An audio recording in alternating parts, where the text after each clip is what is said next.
Hello everyone. So this is going to be an unboxing video after many days.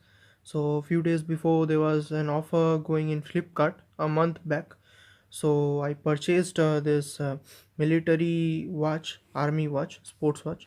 So basically this was packed in this and it came with a packing and the packing contained paperwork and this.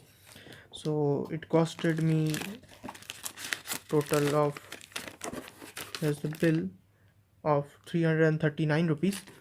So I got it at discount. This is just a normal watch. I don't know whether it is totally water resistant or not. Has a stainless steel back, has light features options, and date, and just a normal watch. So it has reset and start buttons and all. Basically at 339 rupees, it's a good wear. Looks quite good, and the color is also nice.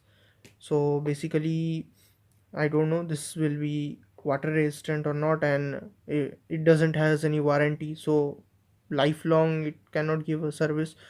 So that was all about this army watch. Thanks for watching.